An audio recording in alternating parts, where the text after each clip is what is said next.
সূরা ইউসুফ আল্লাহ বলেন, পবিত্র কোরআন হলো সঠিক ইতিহাস জানার সর্বোত্তম উপায়। ছেলেবেলায় ইউসুফ আলাইহিসসালামের দেখা স্বপ্ন, তাকে নিয়ে তার ভাইদের চক্রান্ত ও তাকে কুয়ায় নিক্ষেপ। ঘটনাক্রমে মিশরের ক্ষমতাসীন পরিবারের আশ্রয় লাভ, তবে তার স্ত্রীর ছলনা ও চক্রান্তের কারণে বিশেষ পরীক্ষার মুখোমুখি। নির্দোষ প্রমাণিত হওয়ার পরেও ইউসুফ আলাইহিসসালামকে পাঠানো হয় কারাগারে। সেখানেই দুজন যুবককে তাওহীদের দাওয়াত। কারাগারে বসে ইউসুফ আলাইহিসসালাম সম্রাটের স্বপ্নের ব্যাখ্যা দিলেন। এর মধ্য দিয়ে আল্লাহ তার জেল মুক্তির ব্যবস্থা করে দেন। ইউসুফ আলাইহিসসালাম এর সাথে তার ভাইদের সাক্ষাৎ। ভাইয়েরা তাদের ভুল বুঝতে পারে।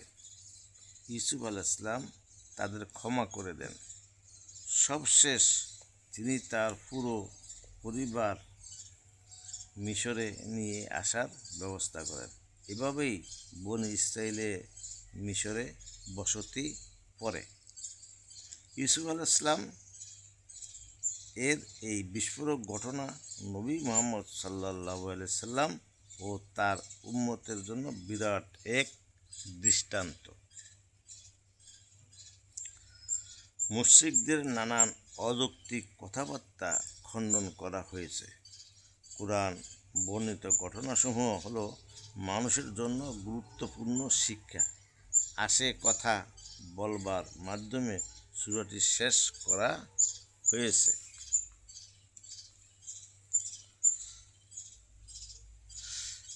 Case study.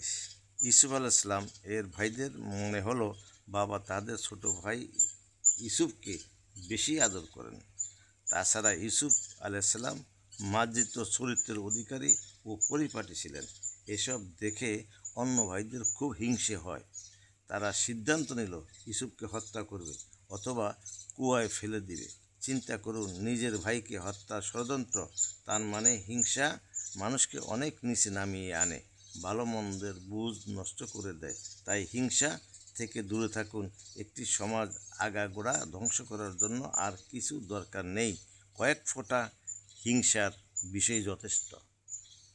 আল্লাহ আমাদেরকে এগুলি থেকে আরাম করার তৌফিক দান করুক, আর আমরা যেন পরস্পর